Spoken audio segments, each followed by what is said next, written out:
Tonight we're in Exeter and this is Question Time.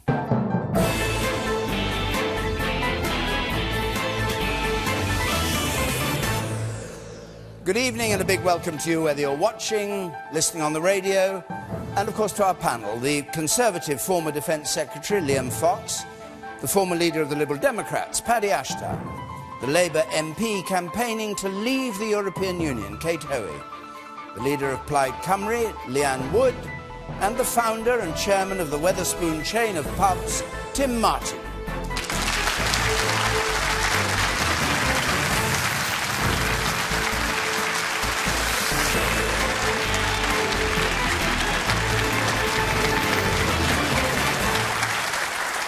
And as we go into this hour of debate, remember, Facebook, Twitter, all at your disposal, or you can text us if you want to take issue with what the panel or the audience are saying.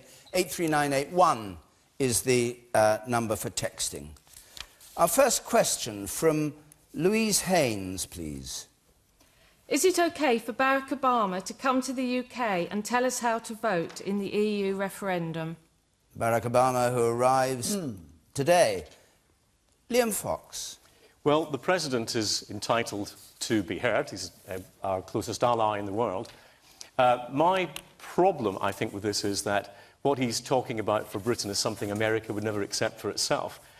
You would never have the Americans accepting a court, telling the Supreme Court what to do. You would never accept them being told to have an open border with Mexico. You would never expect Congress to allow someone else to determine how to spend its money. I think that you've always got to be careful when you're getting involved in anyone else's domestic politics. I think if there's a big existential issue like your national security, you've probably got a need to speak out. But I don't like being told that we should accept one thing that the Americans wouldn't. And my message to President Obama would be, can we cope with making our own laws? Can we cope with controlling our own borders? Can we cope with controlling our own money? Yes, we can. But you, and what's good enough for America is good enough for us. But you, in the past, you've lectured America on what you think they should do, haven't you? No, it's not a question of but lecture. you have. I mean, and I'm not the head of state. No, you're not the head of state. I think we know that, yes. So it's all right for you, but not for... Well, for we all have our opinions, but he's the head of state. And to actually come and say to us, you should accept something for the United Kingdom that we would never accept for the United States, I think you should just pause a little bit and think the message that gives us. OK, Paddy Ashton. But that's not what he's saying. He's saying quite specifically, it's up to you to make up your own mind about these things. We'll get onto some of these issues later on. Look, 99 years ago this month, the American president in 1917 took the decision that American troops would be sent to Europe. And they were, by the thousand. And we would probably have lost the First World War had it not been for the intervention of America to save our freedom. And they did it again in the Second World War. And they did it again in the Cold War. And in those three wars, 1.5 million young American soldiers were killed or wounded. What reason is he here? There's 1.5 million reasons. America has in the past protected us, defended us, at every one of the dangerous moments that we have faced. And if it is the President's view, which it is, and it's mine too, that a step we are about to take will introduce instability into Europe at a time which is exceedingly dangerous, he has a right to say that, and he has a right to tell us that this step will endanger the safety of both his country and Europe and ourselves. But it won't... Now, hang on a second, Tim. Let me just finish. Now, he does come here as a head of state of the greatest nation on earth and our constant friend in times of the most difficulty over the last 100 years. We should give him a hearing and we should listen. All right. And we should treat him with respect. And the one thing we should not do is do what Kate Hoey did the other day, call him a patronising hypocrite.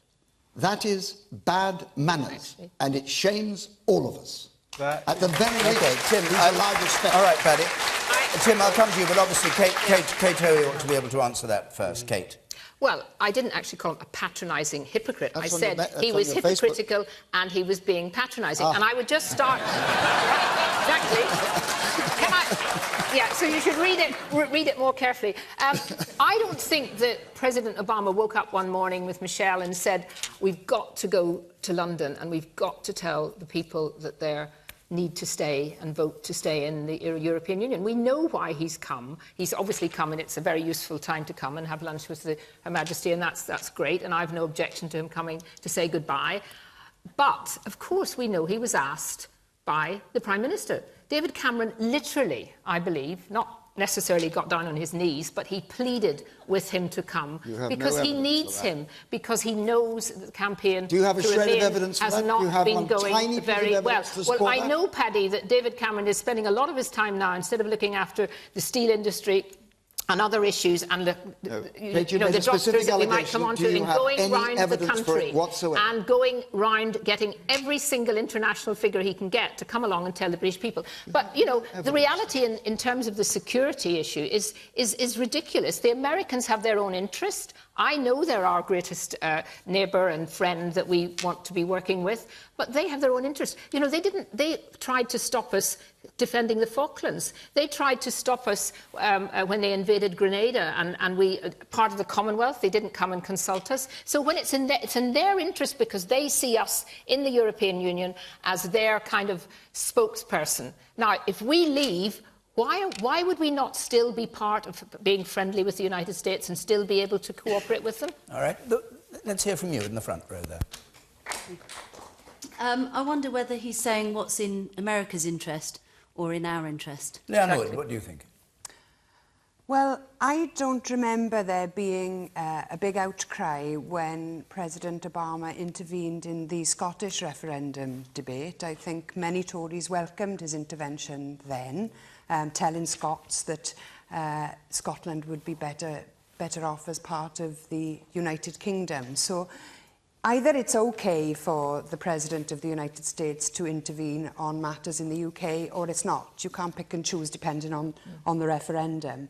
But I would say, from a Welsh perspective, we've got our elections to the National Assembly in just 2 weeks' time, and this debate has completely dominated politics for a number of weeks now. And the danger for us is that the very important issues, the fact that we've had 17 years of a Labour-led government, they are the establishment in Wales. Hang on, we're not doing a party political for Plaid Cymru here tonight. We know the elections are coming up in 2 weeks' time. The question was, is it okay for Barack Obama to come and say what he did? Well, if it was okay for him to intervene in the Scottish referendum campaign, it has to be okay for him to intervene on this one as well. The man up there in pale blue, up there in the gallery. Yes. To link this back, as Paddy did, to a security issue, the reason the Americans can have an opinion on things, surely security in Europe has been a NATO programme, and we joined the single market, the political project that is Europe in the 70s. So it's nothing to do with the wars and what's happened since the wars. Tim Martin. We're going to go on. Tim. I agree with what you've said about NATO. If Barack Obama wants to speak out, or Prince Charles wants to speak out, you can't stop him. I think it's slightly repugnant the way it does seem to be the great and the good. Even the New Zealand Prime Minister has been asked to comment on the European Union. So there is quite a lot of interference. I utterly disagree with Paddy's analysis of the situation. What has made America great, the top military power, a fantastically powerful economy, perhaps the greatest country in the world, is the fact that it's a democracy, and that democracy is enshrined in their constitution. And if you look around the world now, it's democratic countries which are the most prosperous, and democratic countries which have the most freedom, and America's a shining example of that. The problem with Europe is that it is removing democracy, and that's the issue.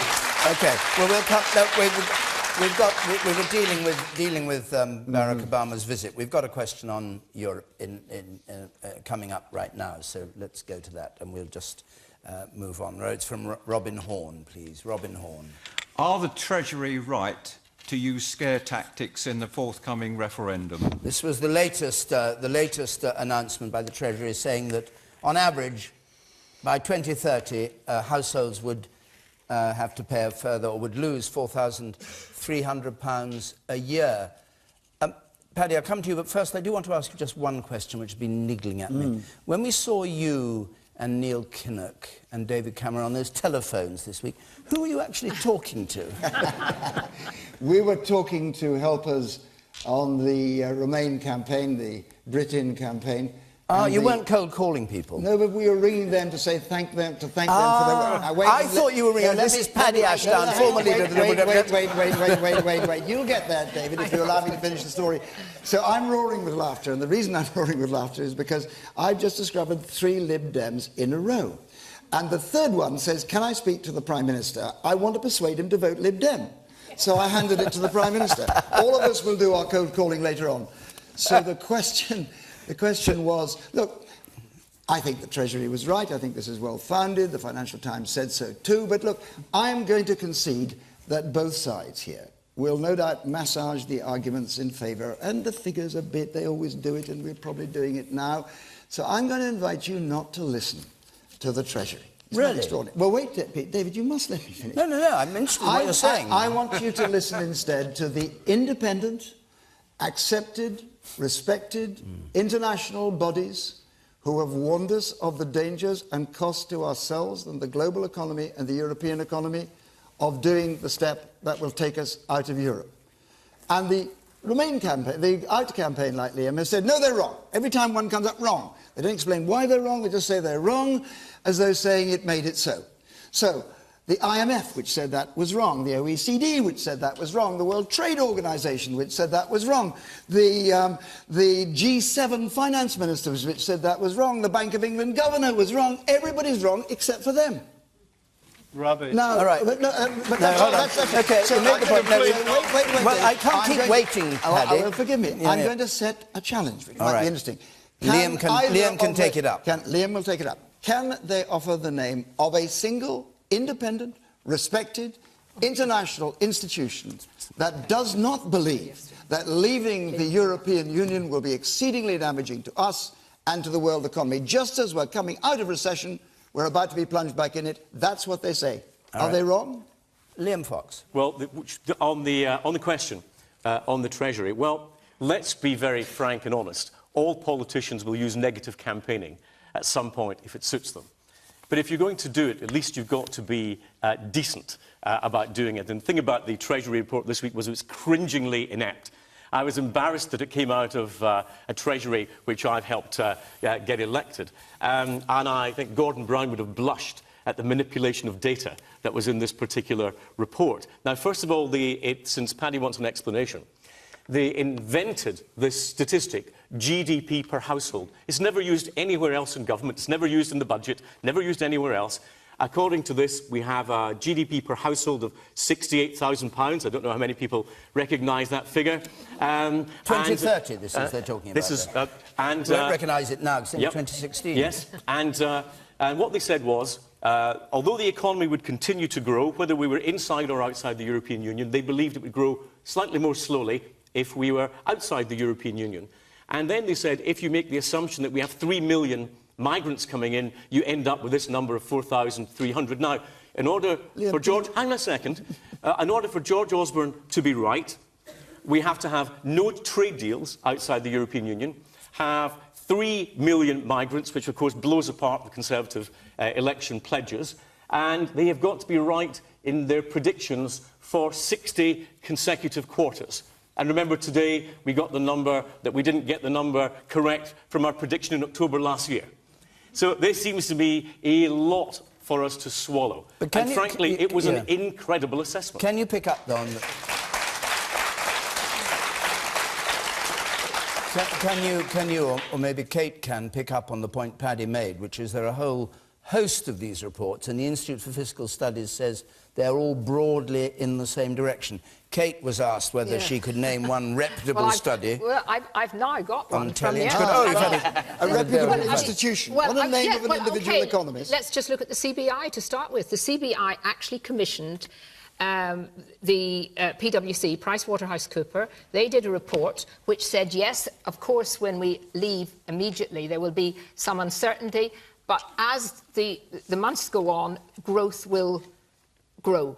And it is very, very clear that there are other, independent reports, Capital Economics, the Tosca Fund. I don't know the details of all these because, you see, fundamentally to me, this is, yes, the economics is very important, and we're going to get all these different views, and there will be scare stories. But for me, the most important thing about why I want people to leave is because I do genuinely believe that we have lost control of our borders and our immigration system, but more importantly, we are not an independent country anymore. We are not. And that is, to me, the most important thing. Okay. Hold on. I'll go to members of the audience. The man in the check shirt there, and then I'll come over here. Yes. I did some maths on the back of an envelope as well. I should say I'm an economist and a financial advisor, and I took the 10 billion of net savings that we would make if we left Europe, and I multiplied those by 14, which is the number of years, obviously, up to 2030. I then used the economic credit multiplier because, of course, you have the benefit of spending that 10 billion, the taxes raised on it, some economic growth and so on. And do you know the figure I came up with? The figure I came up with was 1.5 trillion, which means that if we leave the European Union, we'll be able to fund and repay the national debt by the time 2030 comes. I think you should be in the Treasury. You should be in the Treasury. He should be in the Treasury. Shall I explain why that's... Kate Ho thinks you should be in the Treasury. I did try, I should say. Shall I try? Paddy, yes, just briefly, if you would. First of all, Kate, you were asked Julian. to name one of the international accredited institutions. No, I wasn't there tonight. are many, and you have named none of them so far. So we'll be interested to see that challenge lies on the table. They all got it wrong in the Euro, Paddy. Well, we know that. So hang on a second. As did you, Paddy. Hang on a second. OK, fine, I accept. They could all be wrong. These guys could be right. Are you going to bet the whole country on that possibility? Yes. Well, fine. That is fine. If you are going to bet the whole country on a pious hope rather than serious studies from the international institutions that are respected around the world, then you're right to vote Brexit. All right. Now, can I answer the question? Hang on a second. No, the man over there, Inspector. Well, I was going to try and answer it, if you can come back. No, but Does Liam Fox not feel embarrassed at working for a government that he can't support? I mean, they're so inept. He's just said so. That the government is so inept? Yes. No, I said the report was inept. I didn't say the government was inept. I think that the Chancellor was inept. We've got different views, and we're not all going to be identikit politicians. Goodness, the public don't want that. But what I would say to Paddy is, No. You said well, I told the you, Chancellor I gave you the answer. I didn't say the government was inept. I thought the report was inept. You said the Chancellor was inept, I said the report was inept. You didn't say Osborne was inept. No, I didn't say. I said the report was inept. I said it was cringing, which is but in fact what it was. It doesn't embarrass you. And to go back to Paddy's point on the IMF. Never mind, no, Paddy. all of them, Liam. Every single one. Not just the IMF. The IMF, the OECD, the London School of Economics, the Governor of the Bank of England, all of them. And many more I could name. And they all said you should join the euro. Absolutely. The Bank of England said it would be good for the UK economy to join the euro. Thank God we didn't listen to that. All right, Paddy, I want to go round the table. I'll come back to you, but I'm going to go to the woman up there in the second row from the back there. How do you think the government would be able to guarantee income for farmers if we left the European Union? They get so much of their income, 55% of their income in 2015 came from being linked with the European Union and direct payments. How would the government be able to guarantee that? Leanne Wood, you answer that, because you've got farmers in Wales who benefit from this. Yes, and I'm really glad you raised that question, because in Wales we have many farmers scratching a living on hillsides, trying very hard to make those businesses a success, and I'm very concerned about what will happen to those, because I have no faith in Westminster, whoever is in government, to redistribute that wealth in a fair way, because they don't have a good record on that. But so you trust the European... Well, they are redistributing wealth now. You trust them better than Westminster? Well, they are doing it now. Yes. There is an element of redistribution. And you think that a Westminster government would pull back on that? Well, if Brexit came my about? party has been campaigning for years for parity for Wales with Scotland, for example, and we've had no success in terms of sorting out our financial situation. But can I just respond to this point about information and figures and the way in which this information is put up? People are desperate for accurate information, for facts. This is a difficult decision, and people want to make an informed decision based on the correct information. And the way that figures are being bandied about, economic forecasts way into the future, are impossible to predict. And today, it's not just the one side, it's the Brexit supporters as well. We had the head of the Office for National Statistics has questioned this figure that's being used of £350 million is costing us every week to remain as a member of the EU. So the figures are questioned on both sides, and I think what people want now, in order to make that informed choice on this very important question, is to have facts. The problem with facts, Leanne, is that facts can be interpreted differently. If I hold up this glass of water in my right hand, it's half full. If I move it to my left hand, it's half empty. You know, there is a facts, but just on the farming aspect, 40% of the money we give into the EU goes to subsidising farmers all over the EU. We're subsidising French farmers far, far more than our farmers are getting. Before we joined the common market, farmers got subsidy. Why would they not? I'm going to bring in Tim Martin and I'll come back to you, Paddy. Tim. The Farming and Agricultural Minister, George Eustace, has said that the farming community will continue to be supported to the same level it is within the EU. There is no real EU money. We send money out to the EU and it comes back to support farmers with strings attached. It's not a very efficient way. Why did the NFU this week vote to remain then, if that's so? Well, I mean, they represent the farmers. Maybe they don't believe George Eustace, but I do. OK. Paddy Ashdown. And then I come to more members of our panel. Yes, you want to come in? All right, Liam. I mean, the problem with farming is not just will they get that money withdrawn. By the way, in terms of facts, Leanne is right. The 350 million they've been talking about a week, actually that was checked. And in a report announced today by Sir Andrew Dilnot in the UK Statistical Agency, whose job it is to provide statistics are accurate, says that 350 million is totally inaccurate and misleading. The actual figure that we give to Europe after taking account of the rebates that come back is about 7.8 billion. That's about 30p per person per day in Britain. Now, I could just like to address our economist friend over here. Let's take that as 7 or 8 billion that we then pay into the European Union. If we leave the European Union, the likelihood, you can already see the pound dropping. You're already beginning to see Britain's credit rating being held in question by Standard & Poor.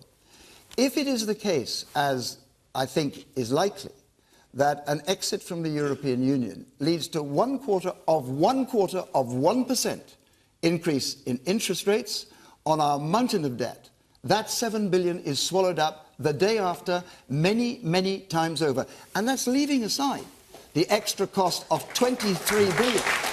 I mean,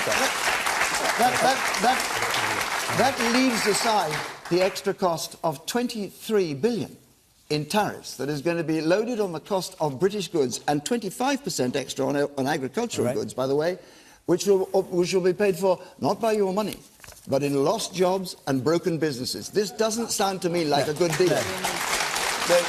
You did say we shouldn't take too much account of these figures that are being bandied about. Well, excuse me, if it is the National Statistical Agency designed to be able to ensure that figures are correct, who criticise the 350 million, I think the audience should know that. In terms of farming, to get back to the question, I think the factor that will determine whether we get a fair deal or not is what's in our mutual interest. And we actually import, the figure this year is £19.4 billion worth of agricultural goods from Europe, more than we sell to them. It's actually in their interests, even more than ours, to get a free trade agreement, including on agricultural goods. Right. And the NFU report actually said that if we assume that we have a free trade deal and we continue the subsidies at the level we have now, and I don't know any party that's proposing anything else, then actually all agricultural sectors will benefit. And I don't think it does any good to scare people that the benefits that they get at the moment will be less if we're a free country than we get from the munificence of the European Let Union. me hear from a number of members of the audience. You, sir, in the blue suit there. You, sir.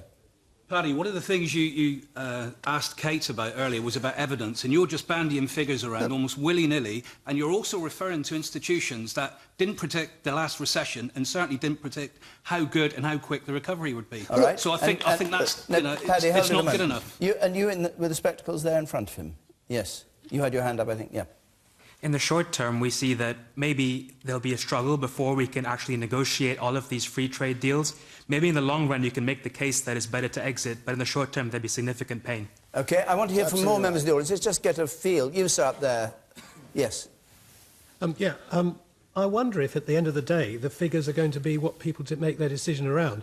It's very difficult to feel that you can believe any particular set of figures so much that you can rely on them. I believe people will vote on how they feel about the EU and nothing else. OK. And you, sir? Yes. The point I'd like to make is that it is all a mess. But I have more confidence that we can sort out our own mess than that mess could be sorted out in Brussels. Yeah. Okay. The reality is this whole debate is really, and I know Paddy doesn't like me using this word, but it is the establishment who are lining up and uniting against ordinary people who want to have a say for the first time in 40 years Why does that who is running their country. If it is the establishment, how come that you're one of only 7 Labour MPs? No, 12. Oh, 12 now? 12, yeah. Great. Only 12 Labour MPs going for Brexit. Is the Labour Party the establishment? Is Jeremy Corbyn the establishment? Well, of course, Jeremy's position on the EU is very interesting because, of course, Jeremy was in every single lobby with myself and others right through the last 20 years. But Jeremy is now leader of the party. He wants to keep the party together. He doesn't want to be seeing the divisions that perhaps there are in the Conservatives. And he doesn't want to be on the same side as UKIP, does he? He actually has a very different view, which I support, of what, if we had to stay in the EU, of how I would like to see it changing. I just don't believe it will ever reform, and therefore there is no point in staying in. OK, I'll take a couple more points, and then we'll go on to another question, so we're halfway through the programme. You, madam, up there. Why does everything have to be about the bottom line? Yeah. Why do we not have some vision here, some leadership? Why are we retreating into petty nationalism? Why do we not want to work with our European friends and neighbours to reform a deeply flawed institution, but to make it better?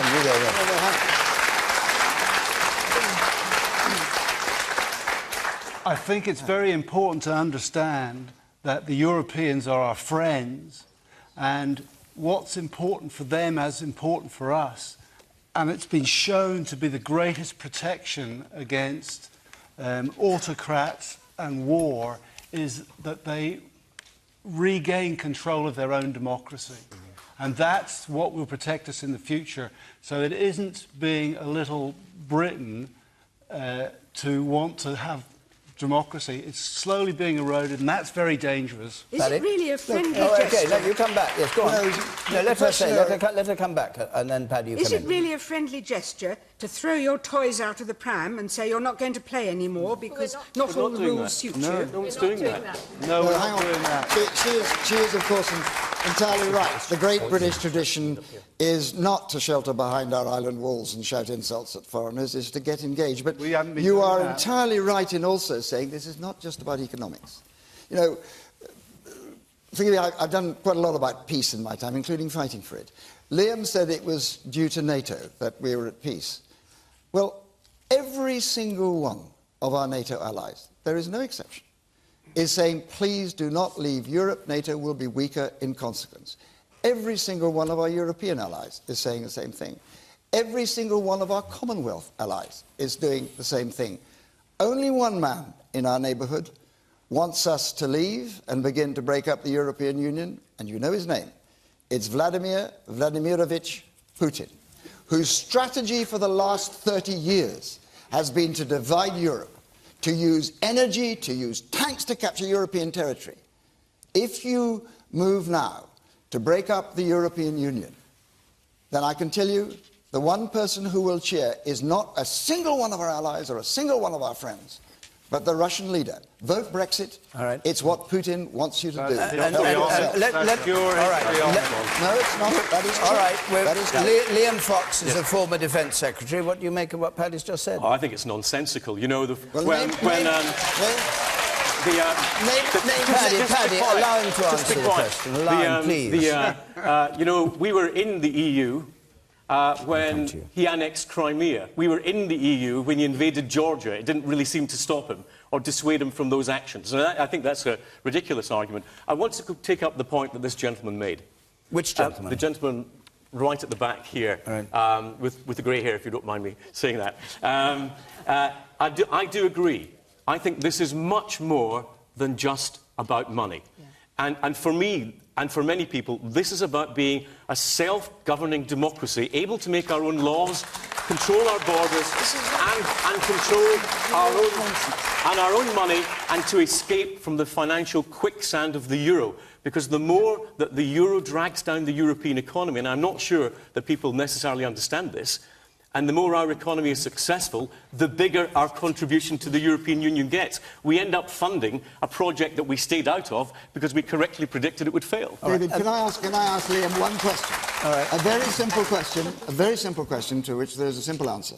Name me one NATO leader of one of our partners in NATO who agrees that Brexit is a good idea for our common security. Just one. And many of them agree that democracy. And I'll tell you why. Many of them are in the European Union because we give them free British money. Of course they're going to want us to stay. I want us to stay as well. So the answer is you can't name one of our friends who agrees with you. That's the answer. That's not the answer. We've got to move on. Do you want to have a last word, madam? Yeah, no, madam. You. I just wanted to say, I don't remember a time that we weren't part of the common market. And I do want more information. Yes, facts and figures can be interpreted in different ways. But I want to know what's going to happen. And I don't know what's going to happen if we come out. And I am on the fence. I know which side I would prefer. But I'm still really torn. And I'm just getting more and more bombarded with information. And facts and figures are bombarded. Yes, we're better off financially. No, we won't be better off financially. What's going to happen to us? Does the kind of discussion we've had here over the last half hour... This is a dangerous question to ask. Does it help you? Does it help you make up your mind, or does it make it worse? Unfortunately, it doesn't. I mean, getting facts and figures. Unfortunately, the gentleman in front of me is probably very clever, and his economics and his maths are probably very, very good. But he said he wrote it on the back of an envelope. We just don't know what's going to happen to this country, and that's what concerns me. So how would you? So this is interesting. So how will you make up your mind if you've got this balance and you're bombarded I will do some with all research. this? I'm concerned about immigration. I'm concerned about people in the country, but I also want this country to grow. I want money. I want investment. I want jobs for the people in this area. But I'm also aware I live in a country in an area where farmers need support. We do get money from the EU, but also It's our money. I know it's our money, and I know we pay a lot in taxes, and I know we have laws, but I'm best very thing torn. to do Very is torn. surely to look at Australia, New Zealand, Canada, the United States, Singapore, countries which are independent democracies. Yeah, but they're very different to us. Sorry. Yeah, exactly. Okay, They're just very just the different to last us. thing. When are you going to make up your mind? As you go into the polling booth? I'm about a 60-40. My husband is very, very opposite, and we do debate things, and we're very different. But I am very Is torn. that your husband sitting next to you? No. He's very nice, though. He's at home. OK, thank you very much. Well all I can say is keep watching. And we're going to be in Hull next week if you want to come there and listen to the argument there, and the Manchester the week after that. I just say that because if you want to make a note of it, there's the website address and our telephone number. But let's move on, because we'll discuss the EU week after week, I've no doubt, until the 23rd. So let's take this question from Lisa Kelman, please, who's a medical student, I think. Lisa. What should Jeremy Hunt do to avoid an all-out strike by junior doctors?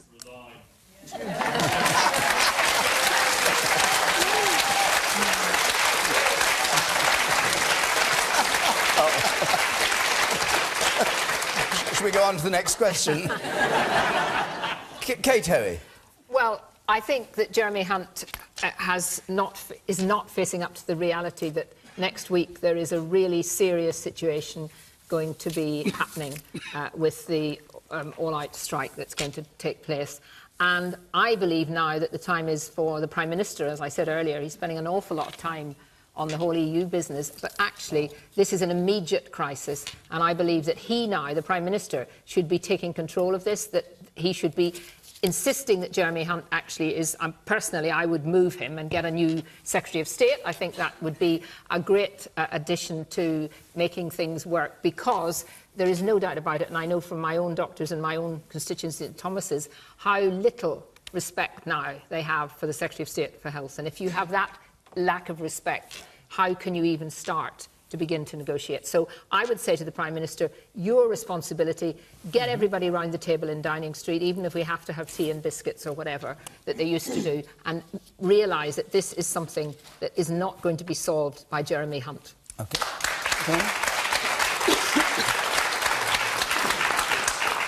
One thing that doesn't make any sense to me is how the BMA can say that the new junior doctors' contracts are unsafe and they're going to put patients at risk and possibly increase death rates or whatever, but then the BMA can organise a strike next week or the week after where emergency cover isn't going to be covered, if that makes sense. Yeah. I just don't. Surely that's going to be just as dangerous as the new. If the new contract is dangerous, it's going to, it's sort of. I can't think of the word. Equal danger. Yeah. Liam Fox, you were a doctor. What do you make of it? Yeah, and someone who, as a junior doctor in the NHS, worked many more hours than junior doctors work today. I'm glad that we got away from where we were then. I can remember when I worked in obstetrics doing what was called a 1 and 2. You had to work the day, the next day and the next night, the day, the next day, the next night. And that was ridiculous. That was absolutely dangerous. And one of the good things about the contract is the reduction in total hours doctors are allowed to work from 91 hours a week, which still is a great number of hours, down to 72. Is that the EU Working Time Directive? No, this is the government's new contract, and I think that, that's a positive. I have a problem with doctors actually going on strike, and the General Medical Council have said it may well lead to doctors being potentially struck off if patients were to die as a result of their actions. I think in a country, this is my personal view, it's not the government's view, but I think if we don't allow the police to strike and we don't allow the armed forces to strike, there's quite a strong argument to say we shouldn't allow doctors to strike and in return we cut them a special deal. What should the Secretary of State do? I think he needs to keep talking. 90% of this contract is already agreed. I think it is wrong for the doctors to go on strike. But there's a question here about the 7 days. What are we trying to achieve? Is it better 7 days emergency cover, or are we trying to get to a full 7-day service with elective surgery and all those services running? Because if that's what we want, it's more than just doctors. Because if you want to run a full service, you've got to have the haematologists and the radiographers and the dietitians all in at the same time. Well, the shout was, you tell us, because you support the government on this, you tell us what you think. I would like us to get to that full 7-day service, because I think patients don't get ill according to what day of the week it is. But that needs more money, Liam. But if we're going to do that, I think that's right. I think in the long term it does require more money. It requires a whole change in how we go about organising our healthcare. And I think everyone should take a deep breath now. They need to get back into those talks, and we need to recognise the one thing that seems to be left out of this, that the most important people in the health service are not the doctors, not anyone else, it's the patients, and the quality of the healthcare that the patients are getting when the patients want it and at a level of quality they deserve to get. All right. You sir, with the moustache there, easily identifiable, yes. Yeah, I'd like to make come to Lisa in a moment. An observation. Yeah? David Cameron used as one of his sound bites to get elected was there'll be no top-down restructure of the NHS. And I'll cut the deficit, not the NHS. Now, they've totally gone against that. And in terms of the doctors going on strike, I served in the fire service. I've been on strike. We didn't want to do it. It was a horrible place to be. And I think they're being forced to this situation. And there is a 7-day NHS at the moment, and we've had it for many years. And it was set up... It was set up in the time of greatest austerity and has served this country well. Now, nothing is more valuable than health. Yeah, but hold on. Let's come to the point. What do you think Jeremy Hunt should do now? Resign. Resign, okay. Resign now. Tim Martin. I think the issue of the health service in Britain suffers mostly because it's a sacred cow. And we don't, unlike car manufacturing, many other types of things, we don't much ever compare how it works in France, how it works in New Zealand, how it works in Australia, where I think in many ways they've got superior systems. It's very, very difficult working in the NHS from the people I speak to. It is a top-down run structure, and I think it needs fundamental reform and the debate which Liam Fox has said. But if you want to have a health service, and there is really, for most people, nowhere else to go, I don't think you can go on strike, because it is Hobson's choice. So what should Hunt do, the Secretary of State do? I think, running my business, I would never, ever impose a new contract on our managers without their agreement first, because it's too confrontational. If you can't get them to agree it, you can't do it. Yeah, absolutely. Okay. Leanne Wood.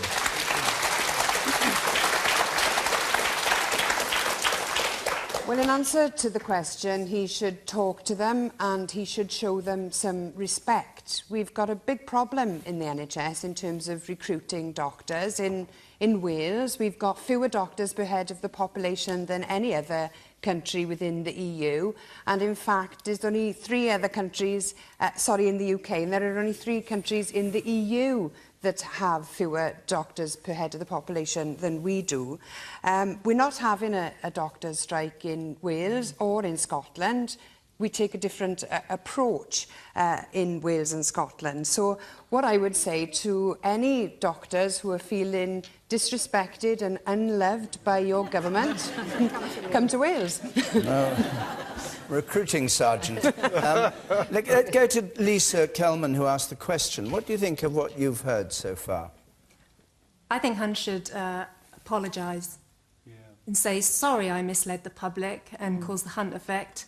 I'm sorry that I've conflated an uncosted manifesto with punishing junior doctors. I'm sorry I lied just this week saying that 500 people have already signed this contract. No, they haven't. That's what he needs to do. Paddy Ashdown? Tim, I so agree with what you said at the end there. You know, that if you are going to be a leader, a manager, you really have to bring people with you. I didn't agree with you what you said earlier on. I think we've got the best health. Don't need to raise our differences. I actually think we've got the best health service in the world. And by the way, one of the very cheapest. I don't think Australia's better. And I've spent a lot of time in Australia. My family are there. So what should happen now? Look, I think this has now become a sort of macho conflict. You can't back down on both sides. And sensible solutions are being evaded.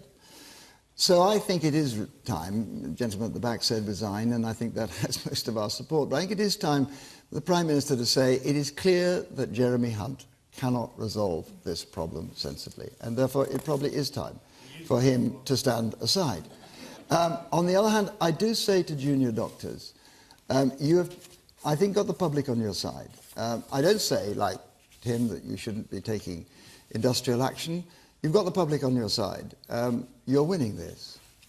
Be careful about raising the stakes. I see no reason to do that whatsoever. Maintain the pressure as it is. Keep the public on your side. If you now move up a notch on this, and there is some devastating consequence of a tragedy, you're going to find that that crucial public support, which you need to win this, is going to be lost. Okay. So my advice is, Mr. Hunt goes, and if I was a junior doctor, I'd maintain the pressure where it is. I wouldn't ratchet it up. Okay. Yes. Mr. Ashdown, you've just stated that the NHS was brilliant, which it is, and it's the cheapest. I'm afraid that's nothing to be proud of. Britain is the 5th wealthiest country in the planet, and it does not get the funding it deserves. France, Germany, Holland have more funding and more doctors per head per capita. We are in crisis. And the doctors are saying this as well. And we don't work 7 days a week, full throttle, and that's what we've got to do to accommodate the number of people in this country now. I'm a governor at the RD&E. kind of know what I'm talking about a bit. And what do you a think? Very fair admonishment. What do you think Jeremy The Hunt best value should for do? money is what I should have said, not the cheapest. What do you think Jeremy Hunt should do? I'm not in the position to get... I don't think doctors are creatures that are really political, except for you, Mr Fox, probably.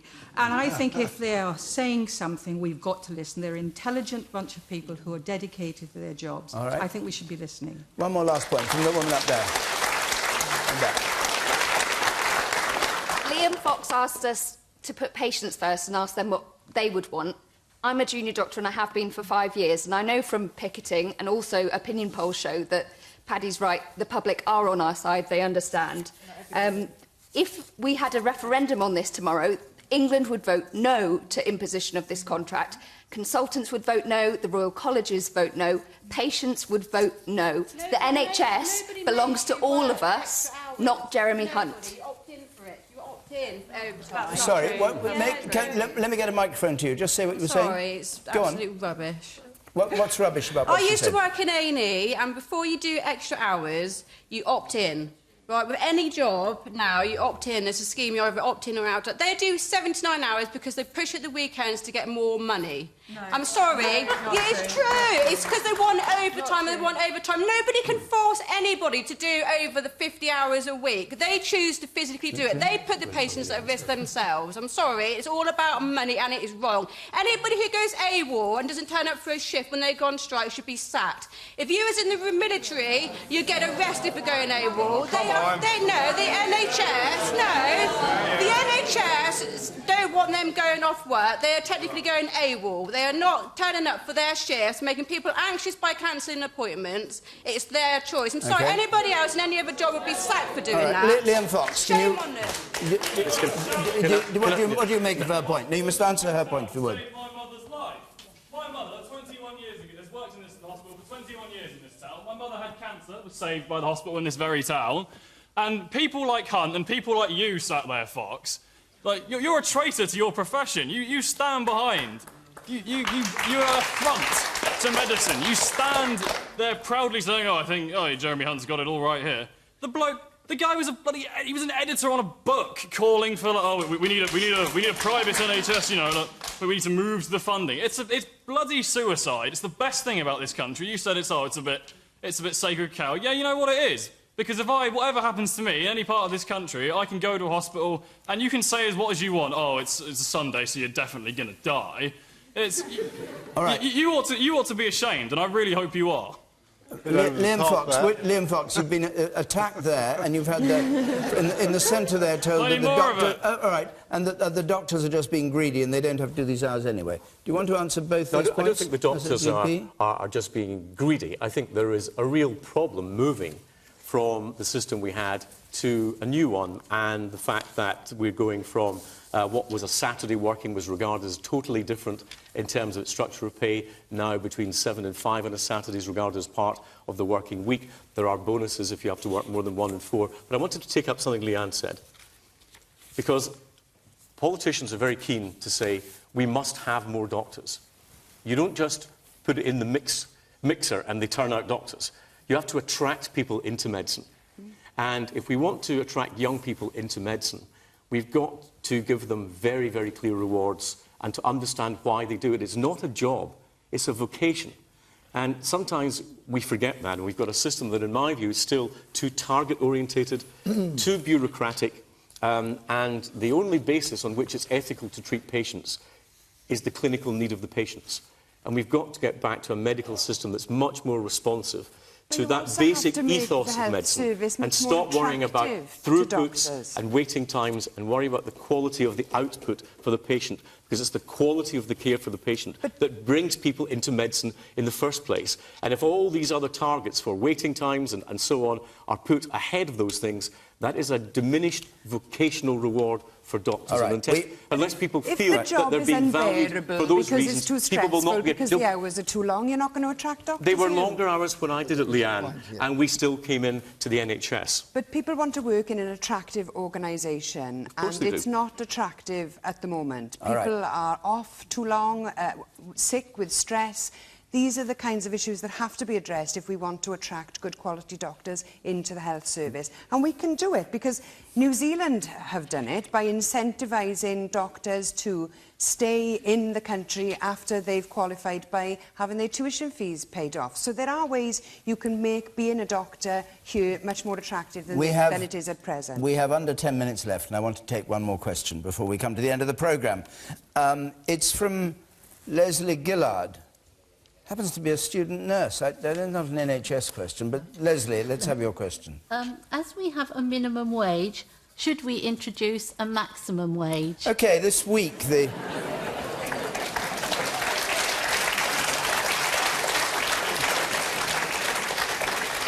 minimum wage went up to $7.20 an hour this week, and what perhaps on your mind is Bob Dudley of BP getting a £14 million pay package. Tim Martin, you're not short of a bob or two. Thank you for pointing that out, David. It's a tricky one. I think that people are very fed up with the enormous amounts that are being earned by PLC companies. That goes without saying. You're grappling with the great difficulty of wanting to attract the best businesses and the biggest businesses to Britain at the same time as finding it repugnant that the very biggest business just about is paying 14 million quid a year. And I don't actually know the answer to that. But they've got sort of remuneration committees and so on. The boards of directors are overseen by non-executive directors who are supposed to control this. But the problem is the non-executive directors themselves are answering to people who are paid even more than the guys on the board in many respects. So it's a tricky one. I think you're going to have to put up with some pretty high pay to attract the biggest companies. And if the biggest companies come here, we get a lot of tax, a lot of money from them. So you sort of have to hold your nose and put up with it. Yeah, what about the role of the shareholders? Because nearly 60% of the shareholders voted against this, and the chairman of the company said, yes, we hear what you say, but we'll, in effect, make our own decision. I think that is there are these votes going around, but they haven't really been effective, and mostly... But, I mean, shareholders, I thought, owned the company. I thought it was a point of capitalism. I mean, this is... Forgive me, Tony, he honestly, listen, I gather, by the way, you're against the living wage. You don't want to see the living wage. The living wage was introduced by Wetherspoon, in effect, a year before anyone else. We pay 40% of our profits to people who work in our pubs, which is more than anyone else. I'll answer your question, Paddy, because you said it 3 times. So I'd just like an answer. I'd like an answer. Yeah. If you would not interrupt me so much, I'll give you one. What we have done, what I feel is it's OK for Wetherspoon to pay a certain amount. I don't think it's going to work in Ashington or Carmarthen or a lot of places where the income levels are very low. If you pitch a very high living wage in order to get elected. This wasn't thought out by the pay commission that the previous coalition had, which I thought was very good. This came from George and David after a couple of pints at Chequers, saying, how can we get George elected the next time? He doesn't believe in living wages. Well, all right. OK, Leanne Wood. Leanne Wood, you can't have a minimum wage in Carmarthen. Well, because it's too high. I just remember those arguments being put when the minimum wage was being debated back in the 1990s. You don't want it to be too high. That's the argument was that, you know, people would be laid off, businesses would close down, and it just didn't happen. I think it was done scientifically, Leanne, by the Low Pay Commission, not by George and someone else having a couple of pints.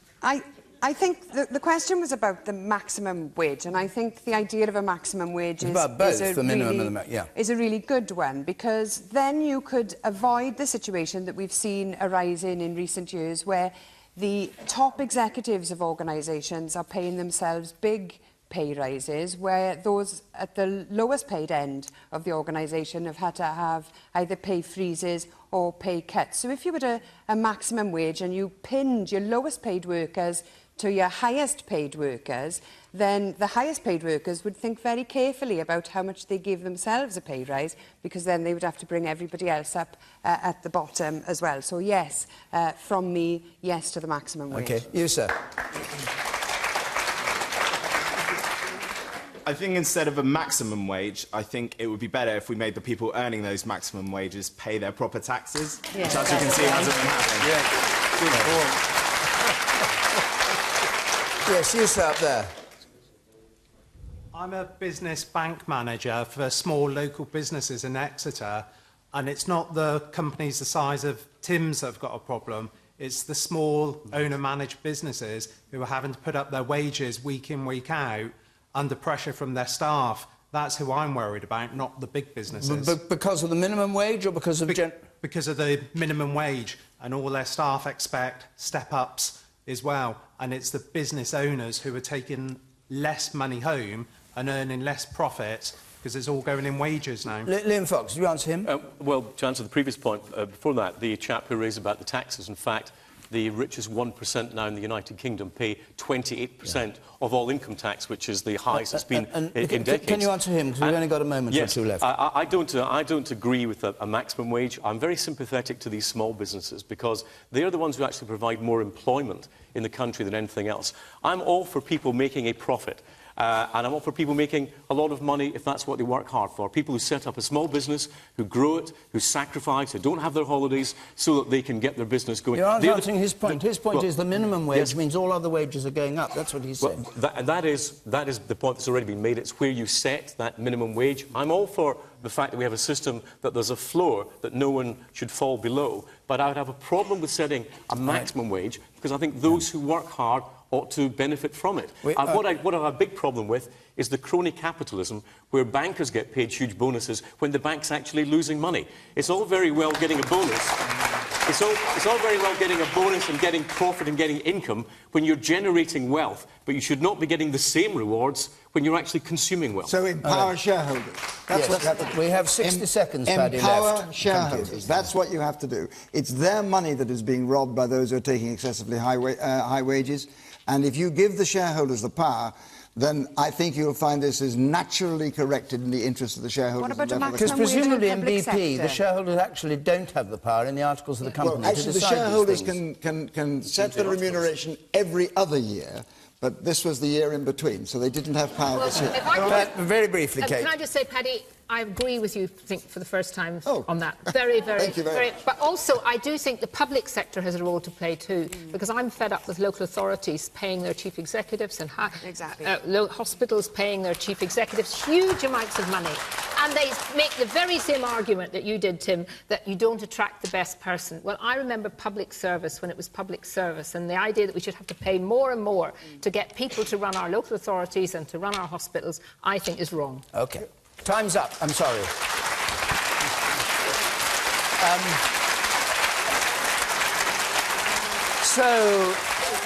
So join us next week. We're going to be in Hull. Andy Burnham for Labour, Alex Salmon for the SNP among the panellists, it seems. A week after that, we're going to be in Manchester. Now, there are the addresses on the screen to go to. You can go to the website or call 0330 123 99 88. If you're listening on the radio, as you know, this glory continues with Question Time, Extra Time. It doesn't on the telly. My thanks to our panel and to all of you who came to take part in this programme in Exeter. Until next Thursday from Question Time. Good night.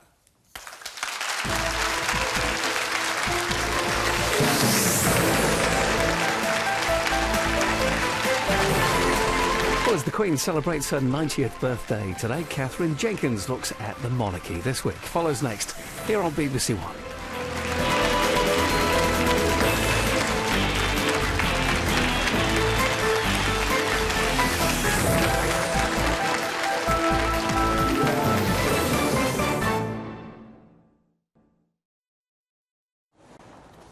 Make the most of the BBC News app.